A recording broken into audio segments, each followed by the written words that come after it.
اللہ سبحانہ تعالیٰ نے انسان کو پیدا کیا اور اس کو عقل دی.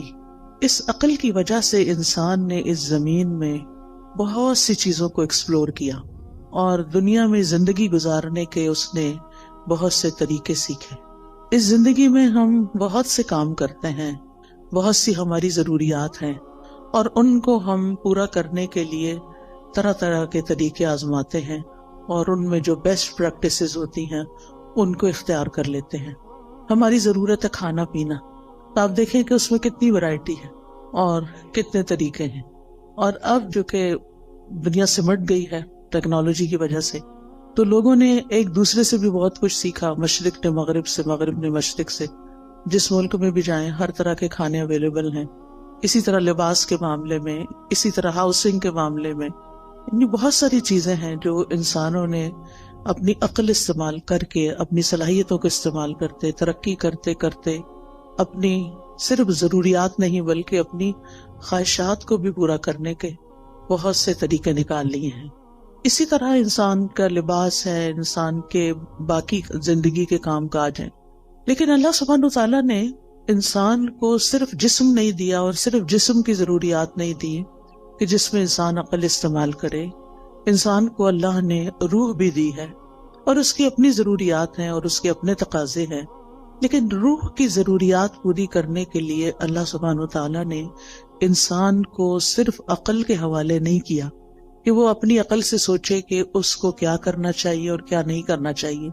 پھر یہ بات بھی ہے کہ انسان اس دنیا میں اکیلا نہیں ہے. ہم کہیں بھی کسی آئی لینڈ پہ جا کے نہیں رہ سکتے، ہمیں انسانوں کے ساتھ رہنے کی ضرورت ہوتی ہے. پھر ان انسانوں کے ساتھ کیسے معاملہ کرنا چاہیے، ان کو ہم کیسے خوش رکھ سکتے ہیں، وہ ہمیں کیسے خوش رکھ سکتے ہیں. ہماری ان تمام ضروریات کو پورا کرنے کے لیے، یعنی ہماری روح کی ضروریات، ہماری انسانوں کے ساتھ معاملہ کرنے کی ضروریات، اور اسی طرح دیگر کچھ اور ضروریات بھی ایسی ہیں کہ جن کو انسان صرف اپنی عقل کی بنا پہ پورا نہیں کر سکتا. اس کے لیے اللہ سبحانہ تعالیٰ نے رسول بھیجے، ان پر کتابیں بھیجی. رسولوں نے انسانوں کو جینے کا ڈھنگ سکھایا، اچھے برے کا فرق بتایا، عقل کی رہنمائی کی، اور انسانوں کو خوشگوار زندگی بسر کرنے کا طریقہ سکھایا. عام طور پر انسان کی غلط فہمی رہی ہے، اور وہ یہ سمجھتا رہا ہے کہ اگر اس کی خواہشات پوری ہو جائیں گی تو اس کو ایک خوشگوار زندگی مل جائے گی، تو خوش ہو جائے گا. اسی لیے ہم دیکھتے ہیں کہ ہم اپنی خواہشات کی تکمیل میں بھاگ دوڑ کرتے ہیں، لیکن کچھ ہی عرصے کے بعد ہمیں پتہ چلتا ہے کہ جو کچھ ہم زندگی میں چاہتے تھے وہ سب کچھ تو مل گیا، پر دل اب بھی خوش کیوں نہیں؟ تو کس چیز کی کمی ہے؟ وہ اندر ایک ویکیوم سا کیوں ہے، ایک خلا کیوں ہے، ایک اداسی سی کیوں ہے، ایک بے اطمینانی اور بے سکونی سی کیوں ہے؟ وہ کیسے دور ہوگی؟ اس کے لیے انسانوں نے اپنے اپنے طریقے ایجاد کیے اور اپنے طریقوں سے اس ضرورت کو پورا کرنے کی کوشش کی، لیکن ناکام رہا. ہاں، اللہ کے وہ سمجھدار بندے جنہوں نے پیغمبروں کی بات کو مان لیا اور اس کے مطابق اپنی زندگی کو ڈھال لیا اور اللہ سبحانہ تعالیٰ کو پہچان لیا اور اس کے بندے بن کے رہے، تو انہوں نے اپنی زندگی کو بھی خوشگوار بنا لیا. اور پھر انہوں نے یہ جان لیا کہ زندگی صرف یہ نہیں ہے، یہ تو ایک امتحان کے لیے، زندگی تو اس کے بعد شروع ہوگی. لہٰذا انہوں نے اس زمین پر وہ کام کیے کہ جس سے ان کی دنیا بھی سنورے اور عاقبت بھی سنورے. بہرحال آج میں کچھ وہ باتیں آپ سے کروں گی کہ جس سے آپ کو اس دنیا میں اچھی سی زندگی بسر کرنے کے کچھ اصول، کچھ ضابطے ہاتھ آئیں، تاکہ ہم یہاں بھی سکون سے زندگی بسر کر سکیں، اور بحیثیت مسلمان چونکہ ہمارا ایمان ہے کہ مرنے کے بعد ہم دوبارہ اٹھائے جائیں گے. جیسے اللہ تعالیٰ نے پہلی دفعہ پیدا کیا، اس کے لیے کچھ مشکل نہیں کہ وہ ہمیں دوبارہ بھی پیدا کر دے. یعنی دوبارہ کی زندگی کا ثبوت کیا ہے؟ پہلی دفعہ پیدا ہونا. یہ زندگی دلیل ہے اس بات پر کہ مرنے کے بعد ایک اور زندگی بھی ہو سکتی ہے، اور ہم سب دوبارہ اٹھائے جائیں گے. اور جب اٹھائے جائیں گے پھر اللہ تعالیٰ کے حضور پیش کیے جائیں گے، اور پھر ہمارے اعمال تولے جائیں گے، اور پھر اس کے مطابق ہمارا ٹھکانہ بنے گا. کچھ لوگ جنت میں جائیں گے، کچھ جہنم میں جائیں گے. جنت میں جانے والوں کے بھی درجات ہیں اور جہنم میں جانے والوں کے بھی درکات ہیں. عربی زبان میں درجہ کہتے ہیں جو اوپر کو چیز جاتی ہے، اور درک کہتے ہیں جو نیچے کو جاتی ہے۔ ان المنافقین فی الدرک الاسفل، یعنی سب سے نچلے گڑھے میں منافق ہوں گے۔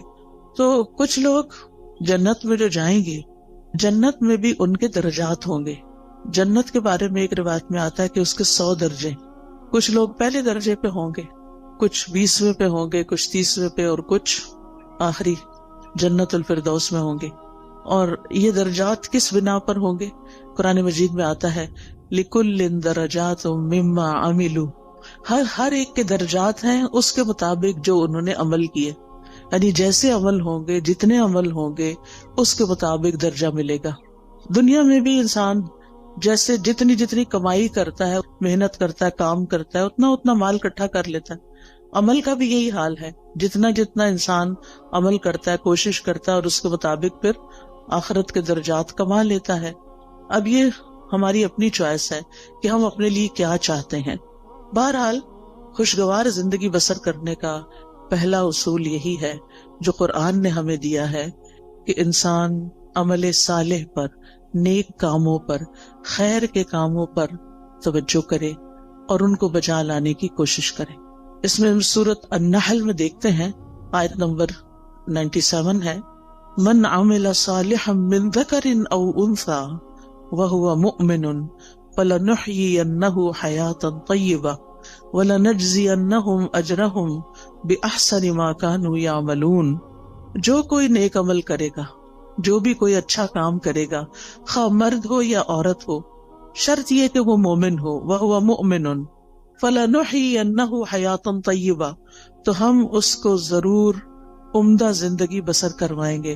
حیات طیبہ، یہ آخرت کی بات نہیں ہو رہی، یہ دنیا کی بات ہو رہی ہے کہ دنیا میں بھی اس کو ایک اچھی پیور لائف ملے گی، صاف ستھری زندگی ملے گی، اور اس کا تعلق انسان کے ظاہر سے بھی ہے اور انسان کے دل سے بھی ہے۔ اور پھر اس کے بعد وَلَنَجْزِيَنَّهُمْ أَجْرَهُمْ، ان کو ان کے اعمال کا بدلہ بھی ضرور دیں گے، بِأَحْسَنِ مَا كَانُوا يَعْمَلُونَ، اس بہترین طریقے پر جو وہ عمل کرتے تھے، یعنی جس کوالٹی کا، جس درجے کا وہ عمل کرتے ہوں گے، اسی درجے کے مطابق ان کو وہاں بدلہ بھی دیا جائے گا۔ اس لیے ہمارا فوکس اس بات پر ہونا چاہیے کہ ہم اپنی زندگی میں نیک اعمال کی طرف متوجہ ہوں، لیکن نیک اعمال سے پہلے ایمان ضروری ہوتا ہے، یعنی ہمیں اپنے ایمان پر کام کرنے کی ضرورت ہے۔ وہ مؤمن شرط ہے، اگر ایمان نہیں ہے تو آپ دیکھیں اچھے کام تو دنیا میں ہر کوئی کم کوئی زیادہ اچھے کام کرتا ہے، بلکہ بہت سے نان مسلم ایسے ہیں جو شاید مسلمانوں سے بھی زیادہ اچھے کام کر رہے ہوں، انسانیت کی بھلائی کے کام کر رہے ہوں، لیکن وہ فائدہ نہیں دیتے جب تک کہ وہ اللہ کے لیے نہ کیے جائیں اور اللہ پر ایمان لا کر نہ کیے جائیں۔ ایون مسلمان بھی اگر کوئی اچھا کام کرتا ہے لیکن اللہ کے لیے نہیں کرتا تو اس کا فائدہ نہیں ہوتا اس کو۔ اگر وہ اپنا کام دکھاوے کے لیے کر رہا ہے، دوسروں کو خوش کرنے کے لیے کر رہا ہے، تو اس کا وہ فائدہ نہ ہوگا۔ لہذا پہلا کام کیا کرنا ہے ہمیں کہ ہمیں اپنے ایمان پر کام کرنا ہے۔ ہمیں دیکھنا ہے کہ ہمارا ایمان کس کس چیز سے بڑھتا ہے اور کس کس چیز سے بڑھے گا۔ لہذا بہت ضروری ہے کہ ہم وہ کام کریں جس سے ہمارا ایمان بڑھے۔ اس میں آپ دیکھیں کہ ہم میں سے ہر شخص اپنے دل کی کیفیت کو تو سمجھتا ہے، ہم میں سے ہر ایک کو پتا ہے کہ کس کام کے بعد میری اندر کی فیلنگز اچھی ہو جاتی ہیں، میری اللہ سے محبت بڑھ جاتی ہے، مجھے لوگوں سے کوئی شکوے شکایت نہیں رہتے، مجھے صبر کرنا آ جاتا ہے، مجھے شکر کرنا آ جاتا ہے، مجھے لوگوں کے رویوں سے بے نیازی آ جاتی ہے، دنیا کے غم ہلکے ہونے لگتے ہیں۔ وہ کون سی چیز ہے؟ اس راز کو پائیں۔ جس نے اس راز کو پا لیا وہ کامیاب ہو گیا، کیونکہ بہت سے لوگ بھٹکتے رہتے ہیں اندھیروں میں، سب کچھ جاننے کے باوجود بھی ان کو یہ نہیں پتا چلتا کہ ان کے دل کا چین، سکون، اطمینان، خوشی کس چیز میں ہے۔ سب کچھ ہوتے ہوئے بھی وہ پریشان کیوں رہتے ہیں؟ سب کچھ ہوتے ہوئے بھی کسی چیز کی کمی کا احساس کیوں رہتا ہے؟ لہٰذا ہم میں سے ہر ایک کو مختلف چیزیں ٹرائی کرنی چاہیے۔ تجربہ کرنا چاہیے. وہ کون سی بات ہے، وہ کون سا کلام ہے، وہ کون سی مجلس ہے، وہ کون سا انسان ہے، وہ کون سی محنت اور کوشش ہے کہ جس کے بعد مجھے ایک سیٹسفیکشن نصیب ہوتی ہے. اور جس چیز کے بعد آپ کو ملے اس چیز کو پھر دوبارہ دہرانا چاہیے. وہ قرآن مجید کا پڑھنا بھی ہو سکتا ہے، وہ اللہ کا ذکر بھی ہو سکتا ہے، وہ بندوں کی خدمت بھی ہو سکتی ہے. اگر یہ سارے کام اللہ کی خاطر ہو رہے ہوں، کسی کو دکھانے کے لیے نہ ہو رہے ہوں، وہ صدقہ خیرات بھی ہو سکتا ہے. نبی صلی اللہ علیہ وسلم نے فرمایا کہ تم آگ سے بچو خواہ کھجور کا ایک ٹکڑا، یعنی پوری کھجور بھی نہیں، بشق تمرہ. شق کہتے ہیں یعنی اگر جب اس کو دو حصوں میں توڑا جائے تو وہ ہر دو حصہ شق جانب، یعنی اس کا ایک پیس جو ہے کھجور کا ایک پیس، اندر تو گٹلی ہوتی. اگر وہ پوری کھجور بھی نہیں دے سکتے، آدھی کھجور دے کے بھی تم اس کو پا سکتے ہو، یعنی آگ سے بچ سکتے ہو. تو ایسا ضرور کرو. کہنے کا مطلب یہ ہے کہ ہم اپنی زندگی میں صرف اپنی خواہشات کی تکمیل نہ کریں، صرف اپنی خواہشات کے پیچھے نہ دوڑتے رہیں، بلکہ ان کاموں کے پیچھے جائیں خواہ ان میں محنت لگتی ہو، خواہ ان میں تکلیف ہوتی ہو، خواہ ان میں کچھ قربانی کرنی پڑتی ہو، لیکن اس کے نتیجے میں ہمیں سکون قلب حاصل ہوتا ہو. امام ابن تیمیہ نے کہا تھا کہ انسان کے لیے ایک جنت دنیا میں ہے اور ایک آخرت میں ہے. جو دنیا کی جنت میں داخل نہیں ہوا وہ آخرت کی جنت میں داخل نہیں ہو سکتا. وہ دنیا کی جنت کیا ہے؟ وہ دنیا کی جنت دل کا سکون ہے، دل کی راحت ہے، دل کی ٹھنڈک ہے، دل کا اطمینان ہے، دل کی خوشی ہے کہ جس سے انسان ہر طرح کے حالات میں ایک پرسکون انسان رہتا ہے. اس کے لیے ہر شخص کو خود محنت کرنا ہے، اور اصول میں نے آپ کو دے دیا کہ اس کی جو ہے وہ ایمان لا کر عمل صالح ہے، نیک عمل ہے. لیکن وہ نیک عمل کیا کیا ہے؟ ان کا علم حاصل کرنا ضروری ہے کہ کون کون سے کام اللہ تعالیٰ کو پسند ہے. پھر اسی طرح آپ دیکھیے کہ دوسری چیز جو انسان کو خوشی دیتی ہے وہ انسانوں کے ساتھ احسان کا معاملہ ہے، چاہے زبان کے ساتھ چاہے کام کے ساتھ. یعنی جب آپ کسی کے ساتھ اچھا بول لیتے ہیں، صرف اس کے ساتھ نہیں جو آپ کے ساتھ اچھی طرح بات کرتا ہے، اس کے ساتھ بھی جو آپ سے اچھی طرح بات نہیں کرتا اور کبھی بھی نہیں کرتا. ہم میں سے ہر شخص کی زندگی میں کچھ لوگ ایسے ضرور ہوتے ہیں کہ ہم ان کے ساتھ اچھا کرتے بھی رہیں پھر بھی وہ ویسے ہی رہتے ہیں جیسے وہ ہوتے ہیں. لیکن ایسی جگہ پر جب انسان اپنی سیٹسفیکشن کے لیے اچھا کرتا ہے تو مزہ نہیں آتا، لیکن جب اللہ کے لیے کرتا ہے تو اس کا دل خوش ہو جاتا ہے کہ میں نے وہاں نیکی کی، میں نے اس کے ساتھ نیکی کی جس سے مجھے کوئی جواب نہیں ملنا. لہذا قولوا للناس حسنا، لوگوں سے جب بھی بات کریں، چاہے آپ کے ملازم ہوں، چاہے آپ کے رشتہ دار ہوں، چاہے آپ کہیں کام کرتے ہیں تو آپ کے کولیگز ہوں، چاہے آپ کہیں پڑھاتے ہیں تو آپ کے شاگرد ہوں، کوئی بھی ہو، بڑوں کے ساتھ پھر بھی انسان عزت کا اور احترام کا ایک معاملہ کرتا ہے، لیکن عموماً اپنے جیسوں کے ساتھ پھر ویسا ہی کرتا ہے جیسے اس کے ساتھ کیا جا رہا ہوتا ہے، اور اس کو ہم جسٹیفائی بھی کرتے ہیں. ہم یہ کہتے ہیں وہ بھی تو کرتا ہے نا، وہ بھی تو ایسے ہی کرتا ہے، ایسے کو تیسا ہی ہونا چاہیے. یہ اصول ہم نے خود بنا لیا، ایسے کو تیسا. یہ قرآن سے ٹکراتا ہے، ایسے کو تیسا نہیں. جو برا کرے ہمیں کیا تعلیم دی گئی ہے کہ ہم اس کے ساتھ اچھا کریں. ادفع باللتی ہی احسن، برائی کو اس طریقے سے دور کرو جو زیادہ اچھا طریقہ ہو.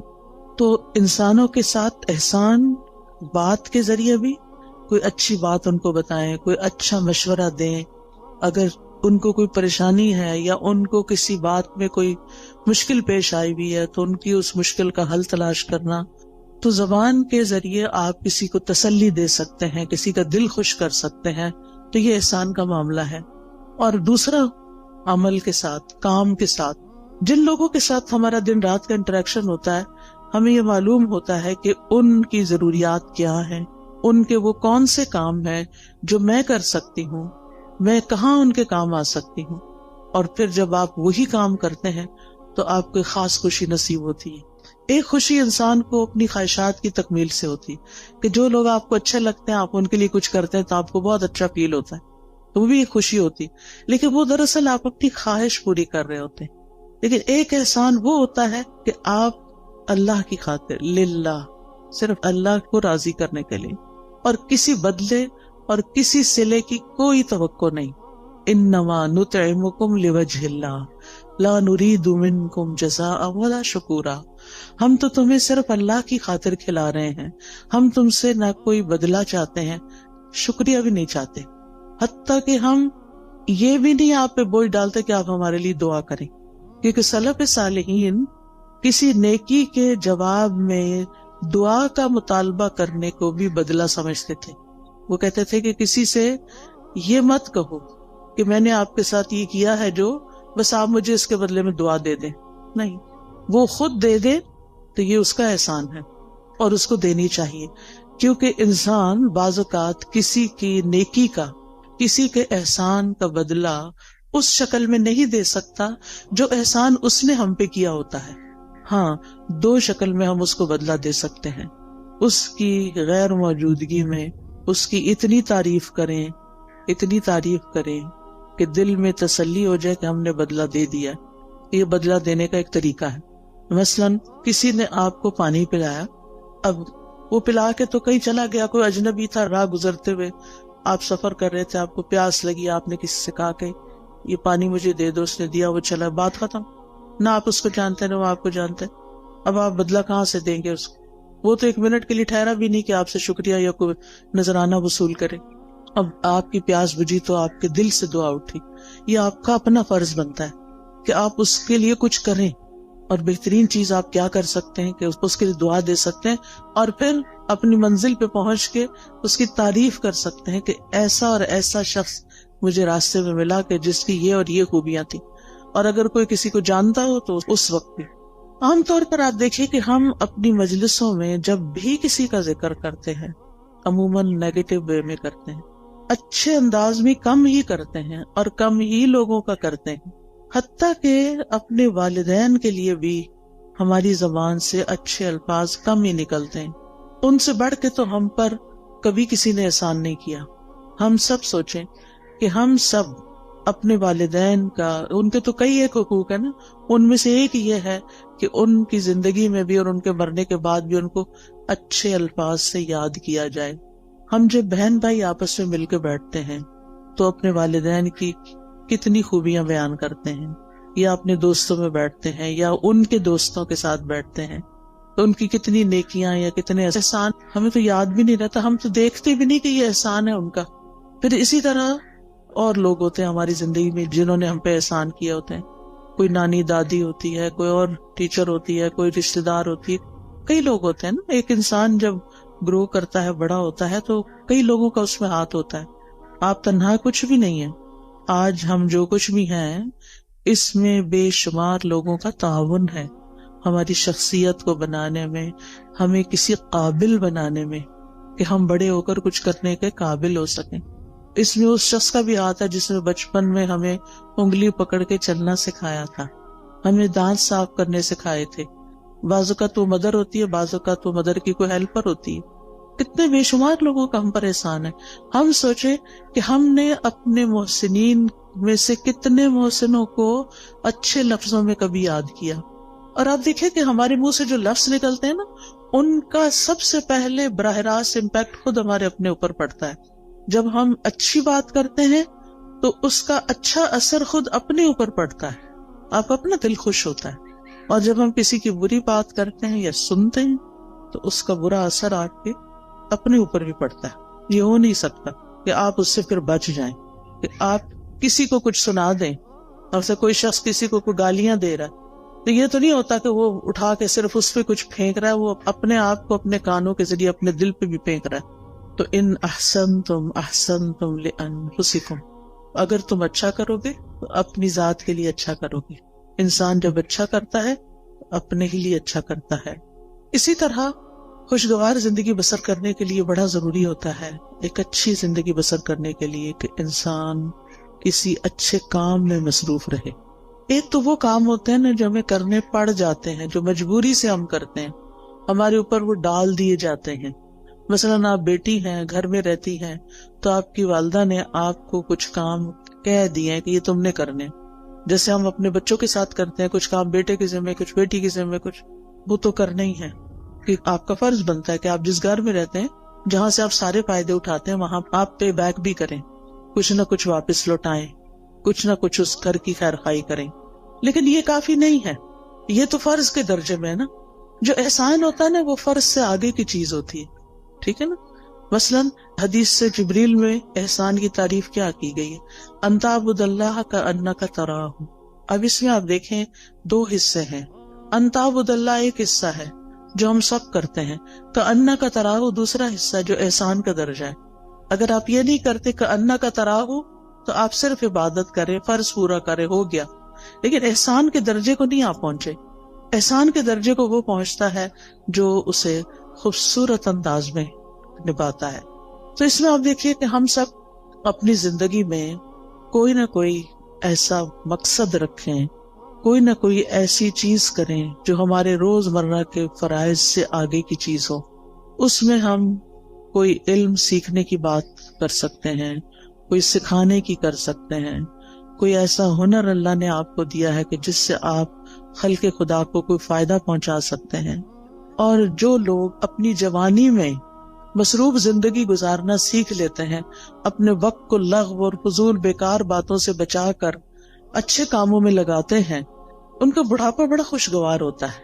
میں نے مختلف لوگوں کے بڑھاپے دیکھے ہیں، کچھ کے انتہائی مزریبل کہ رو رو کے انہوں نے وقت کاٹا زندگی کا آخری، اور کچھ کا انتہائی خوشگوار، جن میں سے الحمدللہ میری اپنی والدہ محترمہ تھی. ہم 12 بہن بھائی تھے، انہوں نے 13 بچے جنم دیے، 13واں فوت ہو گیا تھا، لیکن 12 انہوں نے پال کے جوان بڑے کیے اور ان کی تربیت کی، اور وہ ساری زندگی انتہائی مصروف رہی انہی بچوں کی پیدائش اور پرورش اور تعلیم اور شادی اور ان سب چیزوں میں. لیکن اللہ سبحانہ وتعالیٰ نے ان کو کچھ لمبی زندگی دے دی کہ جب وہ 60s کے بعد ان سب کے فرائض سے فارغ ہوئی تو انہوں نے نئے سرے سے تعلیم حاصل کرنا شروع کر دی. انہوں نے باقاعدہ داخلہ لے کے الہدیٰ میں تعلیم القرآن میں کورس کرنا شروع کیا، نوٹس بنانے شروع کیے، ٹیسٹ دینے شروع کیے. اسٹوڈنٹس کے ساتھ اتنے ہمبل طریقے سے بیٹھتی تھی کہ جیسے وہ بھی ایک اسٹوڈنٹ ہے، یونیفارم پہنتی تھی، اور بچیوں کے ساتھ ایسی دوستی رکھی ہوئی تھی جیسے کسی اپنے ہم عمر کے ساتھ ہوتی. بے شمار بچیاں ان سے مشورے لیتی، کوئی کچھ بات کرتی، کوئی کچھ، یعنی سب کی وہ نانی اماں تھی. اور پھر ایک دفعہ کورس ختم ہوا، پھر دوبارہ شروع کر دیا، پھر تجوید کورس میں داخلہ لے لیا. تجوید کورس کے لیولز ہوتے ہیں، پھر وہ اگلے لیول میں لے لیے، حتیٰ کہ ایک تجوید کا لیول کا آفٹرنون میں 1 ویک کورس شروع ہوا، اس میں بھی داخلہ لے لی. اب وہ صبح 8 بجے سے آئی بھی ہوتی تھی اور پھر میرے گھر پہ آرام کرتی، اور پھر وہ شام کا کورس اٹینڈ کر کے 70s میں تھی جب ان کی وفات ہوئی، 78 ایئرس کی تھی وہ. اور اس کے باوجود وہ کسی دن اپنی کلاس مس نہیں کرتے. وہ بہن بھائیوں میں سے جو ملنے جاتا وہ کہتا آپ آرام کریں، آپ کیوں اپنے آپ کو تکلیف دیتے. لیکن وہ صبح سویرے وہ اپنے کام پہ پہنچی ہوتی تھی. اور جس دن وہ بیمار ہوئی ہیں اس سے ایک دن پہلے بھی وہ اپنی کلاس میں آئی ہیں اور اپنا سارا دن وہاں پورا کیا ہے، اور شام کو کسی کو ملنے کے لیے بھی گئی ہیں. اور پھر اگلے دن صبح اٹھی ہیں تو ان کو تکلیف شروع ہوئی ہے جس میں ان کی ڈیتھ 2-3 دن کے بعد ہو گئی. اور نہ ان کی زبان پہ کسی کا شکوہ، نہ کسی سے گلہ، نہ کسی سے کوئی توقع، کون میرے پاس آتا ہے اور کون نہیں. اور اگر ہم جاتے بھی تھے نا، جیسے بہن بھائی ماشاءاللہ ایک کے بعد ایک، تو تھوڑی دیر بات چیت کرتی تھی، وہ کہتے اچھا میری ذرا سورت رہتی ہے، ہر روز سورت بقرہ پوری پڑھنی. پھر آل عمران بھی شروع کر دی کہ جب پتا چلا کہ 2 سورتیں قیامت کے دن 2 بادلوں کی شکل میں ہوں. اور پھر اپنے ہاتھ سے ڈیلی الہدیٰ میں صدقہ کرنا.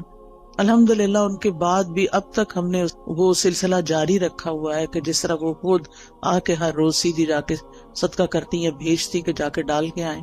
تو الحمدللہ تو جو عادتیں انسان ڈال لیتا نا اپنے اندر کسی نہ کسی کام کی مصروفیت رکھنے کی. ٹھیک ہے، اگر آپ کے اس وقت بچوں کی وجہ سے بہت مصروفیت ہے، آپ ریگولر 4 دن کا کورس جوائن نہیں کر سکتے، فل ٹائم نہیں کر سکتے، آپ ہفتے میں 1 دن کر لیں. آپ باقاعدہ طالب علم بنیں، آپ پڑھیں، سبق یاد کریں، ٹیسٹ کریں، تب آپ کو پتا چلے گا آپ کہاں کھڑے ہیں. اس پڑھنے میں اور صرف ایک لسنر کے طور پہ سن کے اٹھ کے بلا دینے میں بہت بڑا فرق ہے. جب آپ باقاعدہ طالب علم بنتے ہیں، اور طالب علم کے تو اجر ہی بہت بڑا ہے کہ جو شخص علم کے راستے پہ چلا وہ جنت کے راستے پہ چلا. تو چاہے ہفتہ بار کلاس لیں، چاہے ڈیلی لیں، چاہے صبح کی لیں، چاہے شام کی لیں، چاہے رات کی لیں، چاہے آن لائن لیں، یعنی کوئی طریقہ اپنے لیے ضرور سوچیں. یا پھر اگر آپ نے سب کچھ کر لیا اور آپ ون سبھی وہ کرتے ہیں اور پھر بھی ٹائم ہے تو خدمت خلق، سوشل ورک کا کوئی نہ کوئی کام ضرور کریں. غریب لوگوں سے جا کے ملیں، کچی بستیوں میں جائیں، جو ان پڑھ لوگ ہیں ان کو پڑھائیں، جو ضرورت مند ہیں ان کی ضروریات پوری کریں. نہیں، آپ کے آس پاس بہت سے لوگوں کی آپ خدمت کر سکتے. تو جو کسی کے ساتھ احسان کا معاملہ کرتا ہے وہ احسان واپس اس پہ لوٹ کے آتا ہے، یعنی واپس آپ کی طرف ہی آئے گا. دنیا میں بھی آپ کو فائدہ دے گا، آپ کی زندگی خوشگوار ہو جائے گی، آپ کے غم دور ہو جائیں گے، اور آخرت میں تو فائدہ دے گا ہی دے گا. مسلمان کو جب قبر میں دفن کیا جاتا ہے، اور قبر کی تنہائی تو آپ کو پتا ہے کوئی بھی ساتھ نہیں جاتا، اس وقت صرف عمل ساتھ جاتے ہیں. تو نماز اس کے سرانے کی طرف آ جاتی ہے، صدقہ خیرات اس کے، زکوٰۃ دائیں طرف آ جاتی ہے، روزہ بائیں طرف، اور صدقہ خیرات اور دیگر نیکیاں پاؤں کی طرف. لہٰذا کوئی بھی عذاب کسی طرف سے بھی آنے کا راستہ نہیں رہتا، اور وہ یہ چیزیں اس کو پروٹیکٹ کرتی ہیں.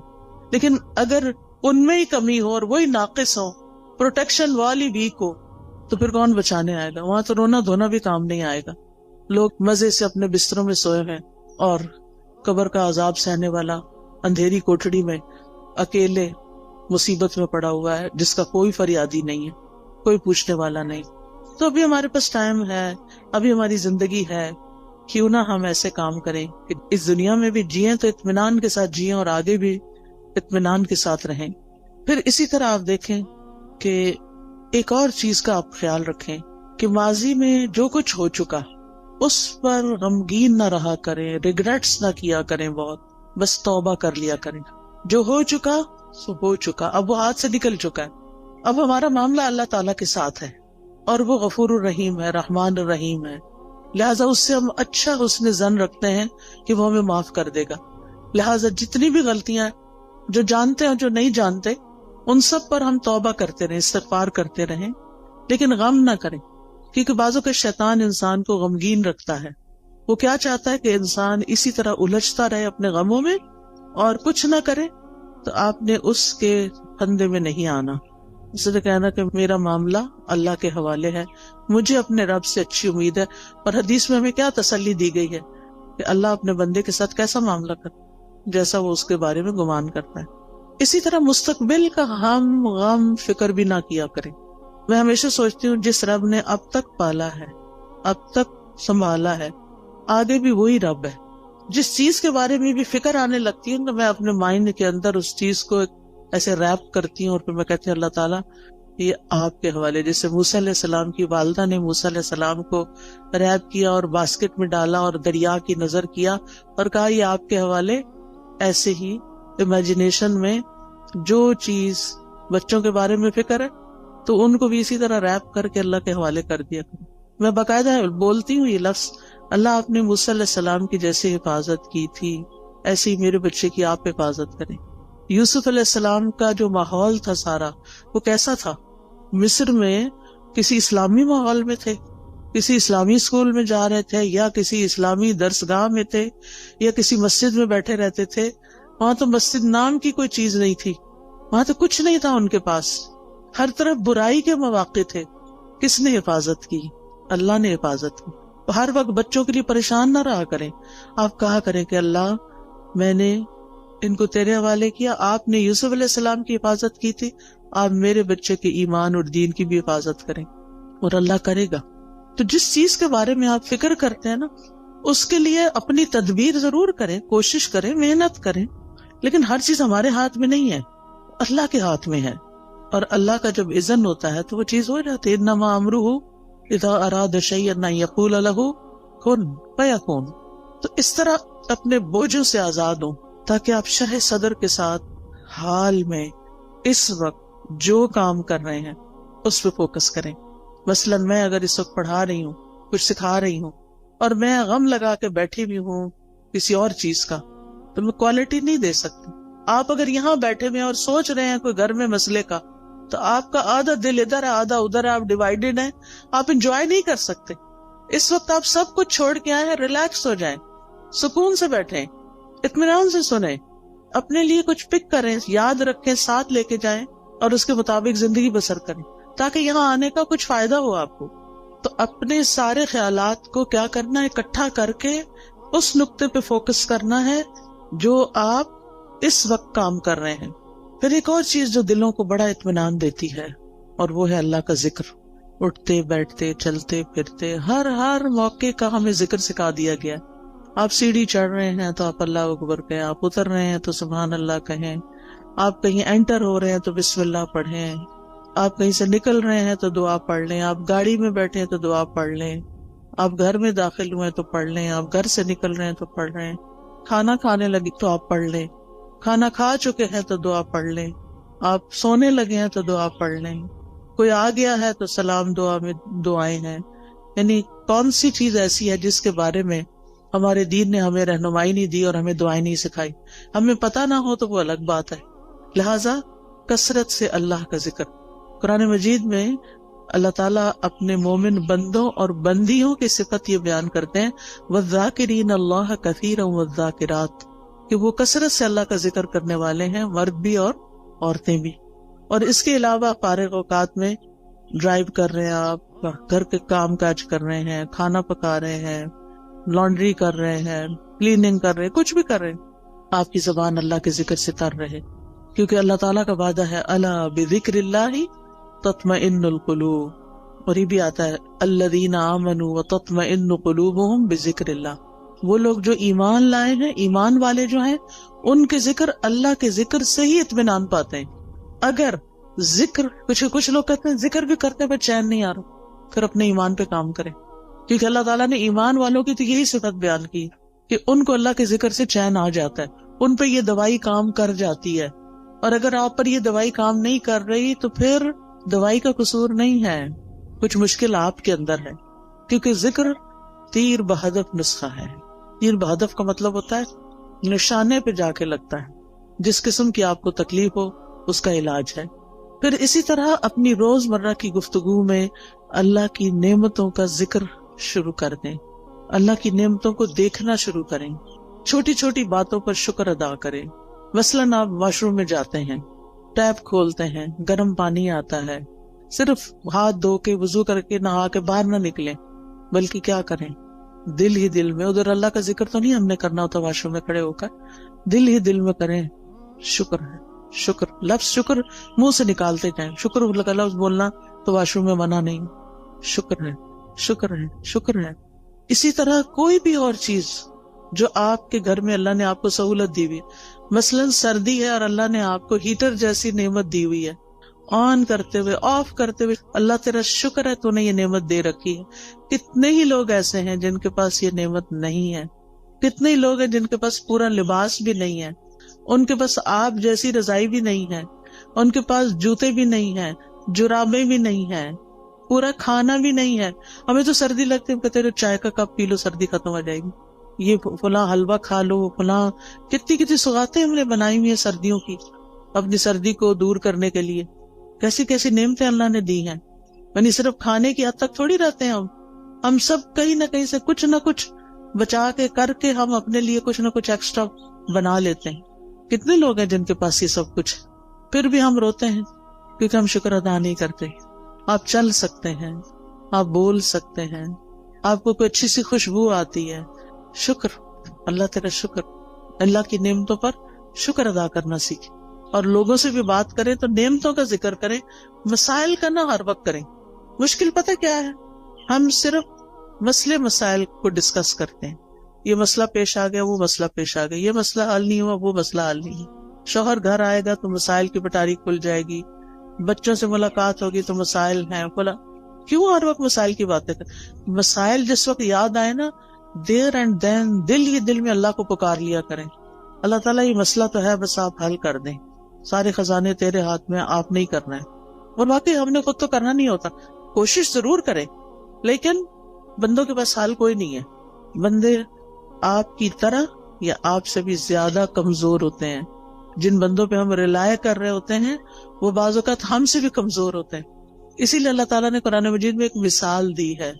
اللہ کے سوا جنہوں نے اور سہارے بنا رکھے ہیں, اولیاء بنا رکھے ہیں, مددگار سمجھ رکھے ہیں, ان کی مثال مکڑی کی طرح ہے جو ایک گھر بناتی ہے، اور گھروں میں سب سے کمزور گھر مکڑی کا ہوتا ہے.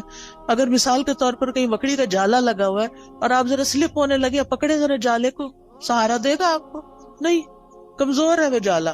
کمزوروں کا سہارا چھوڑ کر سب سے طاقتور کا سہارا پکڑیں، اللہ پر توکل کریں، اللہ کا سہارا لیں، اللہ سے مدد مانگیں، اس پر یقین رکھیں. ہر چیز اس کے ہاتھ میں ہے. بیدہ الملک، ساری بادشاہت، ساری ملکیت اسی کی ہے. وہو علی کل شیء قدیر، اور وہ ہر چیز پر پوری قدرت رکھتا ہے. پھر آپ دیکھیں کہ جو چیزیں آپ کو پریشان کرتی ہیں نا، ان کی کسی وقت لسٹ بنا لیں. مجھے یہ بھی فکر ہے، مجھے یہ بھی فکر ہے، یعنی کیا کیا کیا کیا کیا کیا پریشان کر، کیا کیا غمگین کر. ہاتھ پہ ہاتھ رکھ کے نہیں بیٹھے رہیں، لسٹ بنائیں. کیا بادر کر رہا ہے، کیوں کر رہا ہے، اس مسئلے کا حل کیا ہے. ٹھیک ہے نا؟ تو ان مسائل کے حل کی کوشش بھی کرنی ہے. مسائل لکھ لینے، اس کا حل. پھر آپ دیکھیں کہ کن لوگوں کے پاس اتنی عقل سمجھ ہے کہ جو اس کو جان. مثلاً آپ بیمار ہوتے ہیں، کس کے پاس جاتے ہیں؟ یہ کس کے پاس جانا چاہیے؟ سب چپ بیٹھے ہیں، لگتا جاتے ہی نہیں ہے. ڈاکٹر کے پاس. ڈاکٹر شفا دیتا ہے؟ نہیں، تو پھر کیوں جاتے ہیں؟ ذریعہ بنتا ہے. ٹھیک ہے. اس کوشش کی وجہ سے جو ہم پر لازم کی گئی ہے کہ کوئی مسئلہ پیش آ جائے تو اس کو دور کرنے کے لیے کوشش کریں، یہ یقین رکھتے ہوئے کہ کوشش ہماری طرف سے اور شفا اللہ کی طرف سے.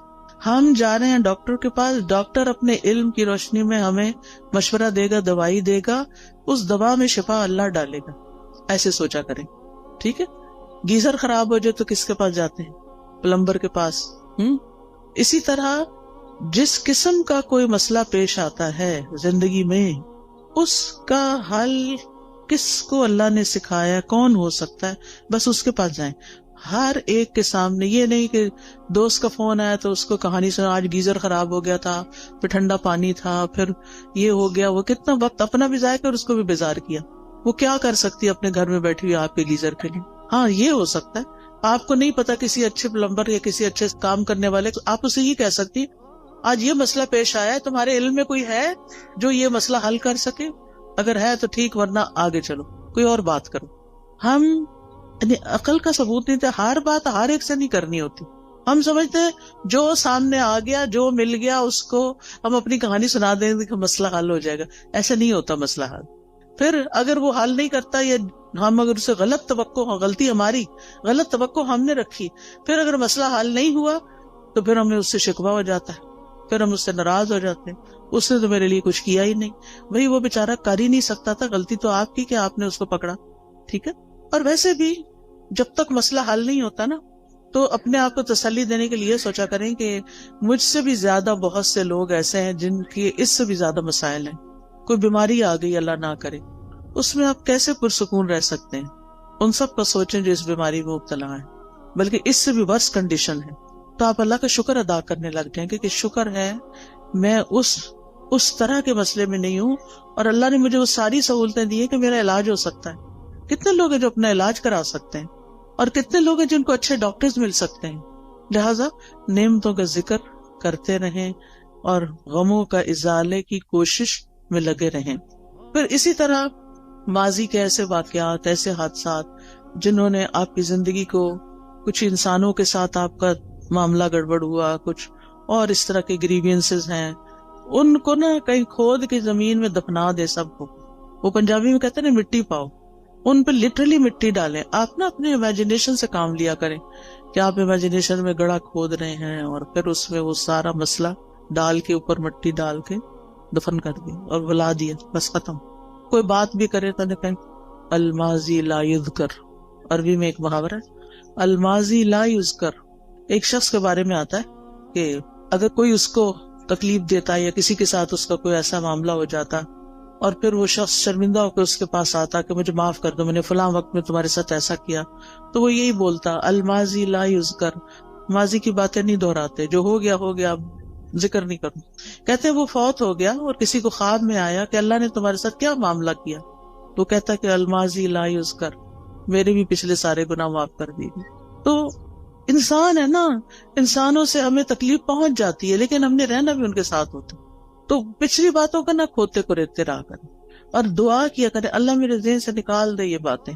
بعض اوقات یہ ہوتا ہے کہ شادی کے موقع پر کوئی مسہب ہو جاتا ہے، شوہر کی طرف سے ایسی تکلیف پہنچتی ہے یا کسی اور کی طرف سے یا کبھی بچوں کی طرف سے بھی، اور وہ ہرٹ کرتی ہے باقاعدہ. ان سب کو نکال دے زندگی سے ایز اف ہوئی نہیں. پھر ایک بڑی خوبصورت دعا ہے نبی صلی اللہ علیہ وسلم کی جو زندگی کو خوبصورت بنانے کے لیے فائدہ مند ہے.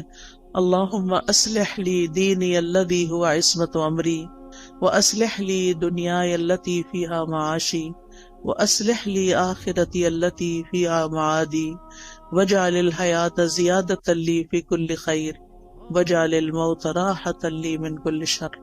یہ دعا زبانی یاد کر لیں اور اس کو دن میں کم از کم ایک دفعہ تو ضرور پڑھا کریں. ساری چیزیں ٹھیک ہو جائیں گی. اس میں دین، دنیا، آخرت، ہر چیز کو ٹھیک کرنے کی بات ہے.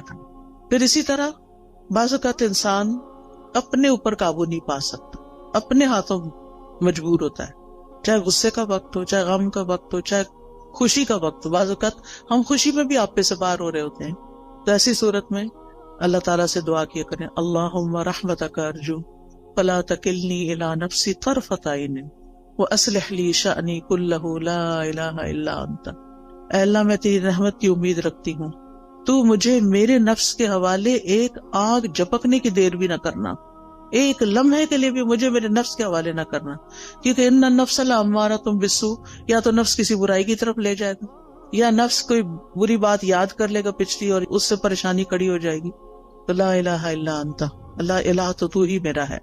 تو انشاءاللہ یہ دعائیں دل کو مضبوط کرتی ہیں، اور پھر جب دل مضبوط ہو جاتا ہے تو اللہ پہ توکل بڑھ جاتا ہے، اور جو اللہ پہ توکل کرتا ہے اللہ اس سے کافی ہو جاتا ہے. وَمَن يَتَوَكَّلْ عَلَى اللَّهِ فَهُوَ حَسْبُهُ، جو اللہ پہ توکل کرتا ہے اللہ اس کا کام بنا دیتا ہے. پھر اسی طرح یہ ہے کہ اپنی زندگی میں اچھے لوگوں کے حالات زندگی پڑھا کریں، صحابہ کے بارے میں، صحابیات کے بارے میں، نبی صلی اللہ علیہ وسلم کی سیرت، قصص القرآن، کیسے ان لوگوں نے صبر کیا، کیسے زندگیاں گزاری، نیک لوگوں کے حالات، علماء کے حالات، محدثین کے، مفسرین کے، فقہاء کے، جنہوں نے کچھ کام کیے ہیں زندگی میں. آپ کو اس سے بہت خوشی ملے گی. ایسی کتابیں ہیں. جب میں یہاں پڑھتی تھی تو بہت لائبریریاں تھیں. دیال سنگھ لائبریری تھی، آئی ڈونٹ نو ابھی ہے یا نہیں. پھر اسی طرح یہ کلب روڈ پہ لائبریری تھی، میں اس میں بھی جایا کرتی تھی، مال پہ جو کلب روڈ پہ لائبریری. پھر اسی طرح یونیورسٹیز کی لائبریری، کالجز کی لائبریریز اور جگہوں پہ لائبریری. تو آپ ایسی کتابیں لا کے بھی پڑھ کے واپس کر سکتے ہیں، ورنہ ہی کہ اب تو نیٹ پہ ہر چیز اویلیبل ہے. ایسے لیکچرز اردو اور انگلش میں موجود ہیں جو حیات صحابہ اور صحابیات اور علماء امت کے بارے میں، مسلم ہیروز کے بارے میں موجود ہیں، ان کو سنیں. اس سے یہ ہے کہ آپ کی زندگی صراط مستقیم پہ آئے گی، کیونکہ ہم ہر روز کہتے ہیں اہدنا الصراط المستقیم صراط الذین انعمت علیہم غیر المغضوب علیہم ولا الضالین. تو انشاءاللہ ان لوگوں کی زندگی میں آپ کو بڑی بڑی رہنمائیاں ملیں گی. پھر اسی طرح یہ ہے کہ زندگی میں اعتدال بڑا ضروری ہے. خوشی میں اعتدال، غم میں اعتدال، محبت میں اعتدال، نفرت میں اعتدال، ہر چیز میں توازن اور اعتدال. پھر اسی طرح لوگوں کے رحم و کرم پہ خود کو نہیں چھوڑنا کہ انہوں نے کچھ کہہ دیا تو آپ پریشان ہو گئے، انہوں نے کوئی تعریف کر دی تو آپ خوش ہو گئے. خوشی لوگوں میں نہیں ڈھونڈے، خوشی اپنے اندر ڈھونڈے. within yourself. آپ لوگوں کی مرضی پہ جینا نہ شروع کریں، اللہ کی مرضی پہ جئیں. اب لوگ ایسا لباس چاہتے ہیں تو ہم ویسے بن جائیں. کیوں بن جائیں؟ میرا رب تو کچھ اور چاہتا ہے، لوگ کچھ اور چاہتے ہیں. میں نے تو لوٹ کے رب کے پاس جانا ہے، میں کیوں لوگوں کو خوش کرتی رہوں؟ مجھے تو اپنے رب کو خوش کرنا ہے. اور اسی طرح تمام معاملوں میں. پھر آپ دیکھیے کہ جب آپ کوئی بھی ایسی چیز کریں گے یعنی جو رب کی مرضی کے مطابق ہوگی، رب کی مدد سے ہوگی، رب کی خاطر ہوگی، تو اس چیز میں برکت بہت ہو جائے گی. للہ و باللہ و علی اللہ، اللہ کے لیے، اللہ کی مدد سے اور اللہ پہ بھروسہ کرتے ہوئے. اور پھر یہ کہ اپنے اوپر ناجائز بوجھ نہ ڈالا کریں. مومن اپنے آپ کو ذلیل نہیں کرتا، ایسے فتنوں اور ایسے کاموں میں نہیں پڑتا کہ جن کا وہ بوجھ نہ اٹھا سکے. لہذا جذبات میں آ کے ایسے کام مت شروع کر دے کہ جن کو آپ 2 دن کر کے پھر تھک جائے اور کہ آپ میں نہیں کر سکتے. جو بھی کام شروع کرے بیبی سٹیپ لیں، چھوٹا چھوٹا کریں، پھر آگے بڑھتے جائیں. ورنہ بڑا بھی کام کرنا ہے نا، 1000 میل کا بھی سفر طے کرنا ہے تو 1 قدم سے شروع کریں. اور پھر پہنچ جائیں گے آپ اپنی منزل کو. لیکن زندگی میں چلتے رہیں, کچھ کرتے رہیں. اللہ تعالیٰ ہمیں اس کی توفیق عطا فرمائے. وآخر دعوانا ان الحمدللہ رب العالمین. تو آپ میں سے اگر کوئی کچھ بات کرنا چاہتا ہے تو یو آر موسٹ ویلکم. السلام علیکم استاد جی. وعلیکم السلام. میں پوچھنا چاہتی ہوں کہ آپ جو دعائیں ہمیں بتاتی ہیں, سکھاتی ہیں, تو یہ ہمیں کہاں سے ملے گی؟ ہم یاد کرنا چاہتے ہیں. جی 2 چیزیں ہیں. اچھا سوال کیا آپ نے, سب کا بھلا ہو جائے گا. مجھے نہیں معلوم یہاں کوئی اسٹال لگا ہوا یا نہیں, لیکن قرآنی اور مسنون دعائیں جو ہیں اور ایاک نستعین, اس کے اندر یہ دعائیں ہیں. اسی طرح اگر آپ کے پاس آئی فون یا اینڈرائیڈ ہے تو اس میں ایپ ہے دعائیں کے نام سے. آپ اگر الہدا انٹرنیشنل ٹائپ کریں نا سرچ میں جا کے, جہاں سے ایپس نکلتی ہیں, تو وہاں الہدا انٹرنیشنل ٹائپ کریں تو وہاں جتنی بھی ایپس ہم نے بنائی ہیں وہ ساری آ جائیں گی. اس میں قرآنی اور مسنون دعاؤں کی ایپ الگ بھی آ جائے گی, سونے جاگنے کی بھی آ جائے گی, اور ایک دعائیں کے نام سے ساری دعاؤں کو اکٹھا کر دیا گیا, وہ بھی آ جائے گی. وہ آپ ڈاؤن لوڈ کر لیں اپنے فون پر, اور جب آپ کا دل چاہے اس کو مارک کر لیں, بک مارک لگا لیں اور اپنی دعائیں پڑھتے رہیں. ٹھیک, اس میں فیوریٹ کا نشان بھی لگا سکتے ہیں. دعائیں تو بے شمار ہیں, جو مجھے ملی سب ڈلواتی گئی. یعنی اس میں یہ کوشش کی کہ کوئی چیز رہے نہیں, جو علم میں آئے وہ رہے نہیں, وہ جمع ہو جائے بس, تاکہ سب کچھ اللہ سے مانگ لیں. خود تو آتا نہیں نا, تو جو رسول اللہ صلی اللہ علیہ وسلم نے مانگی یا نیک لوگوں نے مانگی, ہم بھی وہ مانگ لیں اپنے لیے. تو اس ایپ کو میں بہت انجوائے کرتی ہوں. بس ایسے اوپر کرتے جاؤ اور پڑھتے جاؤ اور دعائیں مانگتے جاؤ اور مانگتے جاؤ. عمرے کی صحیح ختم ہو جاتی ہے, وہ دعائیں ختم نہیں ہوتی, اتنی دعائیں ہیں اس میں الحمدللہ. تو وہ آپ ایپ ڈاؤن لوڈ کر لیجئے. ٹھیک ہے, اور کوئی؟ السلام علیکم. وعلیکم السلام. میرا ایک سوال ہے کہ ابھی آپ نے اچھے طریقے سے بتایا کہ ہماری پرابلمز ہیں, ہماری مشکلات ہیں, اور ان کو ہم نے ڈیل کیسے کرنا ہے. تو آپ گائیڈ کریں پلیز کہ اس وقت جو ہمارے یوتھ ہیں اور اسلام کی جو اس وقت شکل ہے دنیا میں, اس کو ہم کس طرح بہتر طور پہ کر سکتے ہیں, کیونکہ ہم سب مائیں ہیں, ہماری کوشش ہوتی ہے کہ ہم اپنے بچوں کو دین سے محبت اور دین کا جو ابھی آپ نے عقیدہ بتایا وہ ان میں آنا چاہیے. تو تھوڑا سا گائیڈ کریں پلیز, ہم کس طرح اپنے بچوں کو اس فتنوں آپ دیکھیں کہ بچوں کی تربیت کے لیے بہت ساری چیزیں ہیں, بہت سے میرے لیکچرز بھی اس پہ ہیں, لیکن ایک چیز یاد رکھیے, جو ان سے کروانا ہے وہ خود نمونہ پیش کریں. اگر ہم خود کر کے وہ دکھائیں گے ان کو, تو وہ بھی یقین کے ساتھ اس کو کریں گے, اور انشاءاللہ ہمارے کہنے میں بھی وزن ہوگا اور برکت ہوگی, اور انشاءاللہ وہ آگے بڑھ کے کریں گے. ہمیں سے ہر شخص اپنا اور اپنے سے آس پاس کے 10 لوگوں کا ذمہ لے لے کہ ان کی زندگیوں کو قرآن و سنت کے مطابق کرنا ہے, تو آپ دیکھیں کہ بہت جلدی امیج ٹھیک ہو سکتا ہے انشاءاللہ. اس میں کوئی ایسی چیز ہمارے پاس چھو منتر بالکل نہیں ہے کہ جس سے کچھ ہوگا. لانگ ٹرم کام کرنا پڑے گا. جیسے اگر آپ نے مثلا اپنا وزن کم کرنا ہو, کوئی دنیا میں ایسا نسخہ نہیں کہ آپ کوئی چیز کھا لیں اور آپ پتلے ہو جائیں. لمبے عرصے میں کام کر کے اپنا امیج ٹھیک کرنا پڑتا ہے. جی آپ کچھ کہنا چاہیں؟ میں قرآن کی خود بھی تعلیم حاصل کرنی چاہیے. آپ کے آس پاس جو ہے اتنا اچھا سینٹر بنا ہوا ہے, تو اپنی زندگی کا کچھ وقت نکالیں اور یہاں سے آ کے سیکھیں, تاکہ آپ کو اندازہ ہو کہ قرآن آپ کو اپنے بچوں کی تربیت کے کون سے اصول سکھاتا ہے, تاکہ آپ وہ امپلیمنٹ کریں. تو اس کے لیے پہلے علم کا ہونا ضروری ہے. تو یہ پاس ہی آپ کا سینٹر ہے, اس میں ضرور بالکل کوئی آ کے پراپر اس کا انٹروڈکشن کروا دے, کہاں پر ہے. جی السلام علیکم ورحمۃ اللہ وبرکاتہ.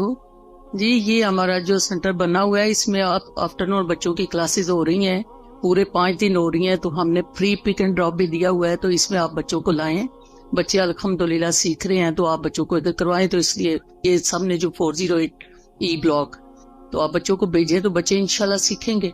آپ لوگ خود بھی آئیں, عورتوں کے لیے بھی کورسز ہیں, بچیوں کے لیے بھی ہیں, اور شام کو جو ہے وہ بچوں کی کلاسز ہو رہی ہیں.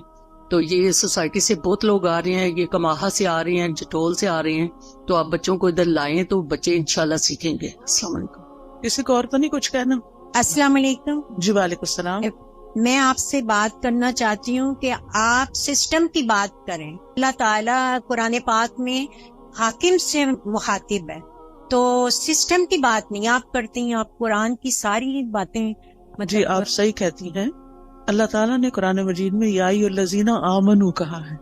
بہت دفعہ ایمان والوں کو ہی خطاب کیا ہے, جس میں صرف حاکم نہیں ہوتے, سبھی ہوتے ہیں. اور جو کوئی بھی سسٹم بنتا ہے نا وہ انسان بناتے ہیں. اگر یعنی سسٹم کسی بلڈنگ کا نام نہیں ہے, سسٹم کسی دیوار کا نام نہیں, کسی مشین کا نام نہیں. سسٹم بنا بھی لیے جائیں تو ان کو امپلیمنٹ انسان کریں گے. کیا ہمارا ملک اسلام کے نام پر نہیں لیا گیا؟ کیا ہمارے ملک کا آئین اسلامی نہیں ہے؟ کیا ہمارے ملک میں بہت سے قوانین اسلامی نہیں ہیں؟ لیکن جتنے ہیں, میں نہیں کہتی سارے, لیکن جتنے ہیں وہ بھی کیوں نہیں امپلیمنٹ ہو رہے؟ کیونکہ ایسے افراد نہیں ہیں. ہم سب کو افراد کی تیاری کی کوشش کرنی چاہیے, خود بھی صحیح ہوں اور افراد کو بھی تیار کریں تاکہ وہ اس سسٹم کو چلائیں. ٹھیک ہے, اور کوئی؟ السلام علیکم. وعلیکم السلام. میں اور میرے بچے آپ کا بہت فین ہے. آج مجھے بڑی خوشی ہو رہی ہے, میں نے آپ کو دیکھا ہے بائی فیس. جی, بات یہ ہے کہ ہم لوگ جب نماز پڑھتے ہیں تو مجھے یہ اکثر کنفیوژن ہوتی ہے کہ میں کئی دفعہ باقاعدہ بیٹھ کے میں دعا نہیں کر سکتی. اکثر ایسا ہوتا ہے. تو یہ ہاتھ باندھ کے دعا کرنا یہ بھی ایک بہت ثواب کا کام ہے. مجھے اکثر ایسے کام ہوتے ہیں کہ مجھے چلنا پھرنا پڑ جاتا ہے. تو اس میں کوئی مجھے فرق تو نہیں پڑتا, کیونکہ اللہ تعالیٰ کہتا ہے چلتے لیٹتے اٹھتے بیٹھتے آپ دعا کر سکتے. جی کر سکتے ہیں. تو نماز کے بعد کی اسپیشلی جو دعا, نماز کے بعد جو شخص مصلی پہ بیٹھ کے دعا کرتا ہے اس کا فائدہ بہت ہے. اللہ تعالیٰ فرشتہ مقرر کر دیتے ہیں جو اس بندے کے لیے جو مصلی پہ بیٹھ کے دعائیں کر رہا ہو یا ذکر کر رہا ہو اس کو دعائیں دیتے ہیں. اللہم اغفر لہ, اللہم ارحمہ, اللہ اس کی بخشش فرما, اس پہ رحم فرما. لہٰذا اگر آپ نیچے نہیں بیٹھ سکتے آپ کرسی پہ وہیں بیٹھ جائیں, ٹھیک ہے, لیکن بیٹھ کے کریں. الا یہ کہ آپ کا کوئی ایسا کام ہے, آپ کو جلدی اٹھنا ہے, بچوں کا ناشتہ بنانا ہے, کوئی اور کام کرنا ہے, تو پھر دعائیں نہ چھوڑیں, ساتھ ساتھ بھی کر لیں. افضل یہ ہے کہ بیٹھ کے کریں. السلام علیکم استاذہ. وعلیکم السلام. استاذہ میں آپ کی جو جدہ سینٹر ہے اس میں ابلا ستارہ اور ابلا ہمنا کی طالبہ ہوں. ٹھیک ہے. مجھے بہت خوشی ہوئی آپ کو یہاں پر بھی دیکھ کے. جدہ میں میری آپ سے ملاقات ہو چکی ہے. ٹھیک ہے جی. ابھی صدقہ جاریہ کی آپ بات کر رہی تھی تو آپ کے لیے بھی خوشخبری ہے اور میرے لیے بھی الحمدللہ. میری بچیاں مسجد نبوی کی طالبہ ہیں اور آن لائن پڑھتی ہیں وہاں سے. تو آپ ابھی یہ اسمال اسٹیپس کی بات کر رہی تھیں تو میں I used to keep on playing the audio of Asma Huda in my home. الحمدللہ بچہ بھی حفظ کر چکا ہے اور بچیاں بھی کر رہی ہیں. تو جب یہ ان کو سنا رہی تھیں وہاں کی ابلا کو مسجد نبوی کی, اینڈ شی آسکڈ کہ آپ نے اسما ہدا کا سنا ہوا ہے, تو مجھے اتنی خوشی ہوئی. آپ بھی ماں ہیں الحمدللہ, آپ کو بھی ان کی بشارت دنیا میں بھی اللہ تعالیٰ اچھے کام ان سے بھی لے. اور میری بچی کی بھی آواز سن کے انہوں نے کیا کہ یہ وہاں سے پڑھ کے آئی ہیں کہیں. الحمدللہ. جی بس یہ چھوٹے چھوٹے سے اسٹیپس اگر ہم آئے لیں گی تو بالکل کچھ نہ. نہیں ہم جی جی بعض اوقات یہ سوچتے ہیں ہمارے پاس ریسورسز نہیں. الحمدللہ ہم ایسے دور میں پیدا ہوئے ہیں کہ ہمارے پاس آن لائن بہت سے ریسورسز موجود ہیں. کوئی بھی نہیں تو بھی ہم تنہا نہیں, بہت کچھ ہے ہم جس سے فائدہ اٹھا سکتے ہیں. السلام علیکم. وعلیکم السلام. ساتھ مجھے کوشچن کرنا ہے, جیسے آج کل بچوں کے ہم لوگ ریلیشنز کے لیے کوششیں کر رہے ہیں, بچوں کی چوائسیز ہوتی ہیں, بعض دفعہ فیملی پریشر ہوتا ہے کہ نہیں یہاں آپ کریں, تو اس میں ہم لوگ کو کیا کرنا چاہیے؟ بعض دفعہ ہوتا ہے ان کی چوائس میں ہم نکاح وغیرہ بھی کر دیتے ہیں, ہوتا ہے کہ چلو جائز طریقے سے آپ ایک دوسرے سے ریلیشن قائم رکھیں, بٹ گرلس کے جو ہوتے ہیں لڑکیوں کے پیرنٹس وہ پسند نہیں کرتے کہ بچہ بچی زیادہ آپس میں ملیں, اور اس میں پھر وہی ہوتا ہے کہ پرابلمز ہو گئی, کچھ بھی ہو گیا, اور بچہ کی تھوڑے عرصے بعد پتہ چلتا ہے چوائس بدل گئی نکاح کے باوجود کہ جی مجھے یہاں نہیں کرنا, مجھے یہاں کرنا ہے. اس طرح کے ماحول کے کیسے بچوں کو ٹیکل کریں؟ اصل بات یہ ہے نا کہ دین سے دوری کی وجہ سے بہت سارے مسائل ہیں. اللہ کا تقوی نہیں ہے, اللہ کا خوف نہیں ہے, زندگی کو فن بنایا ہوا ہے. اللہ تعالیٰ سمجھ دے بس.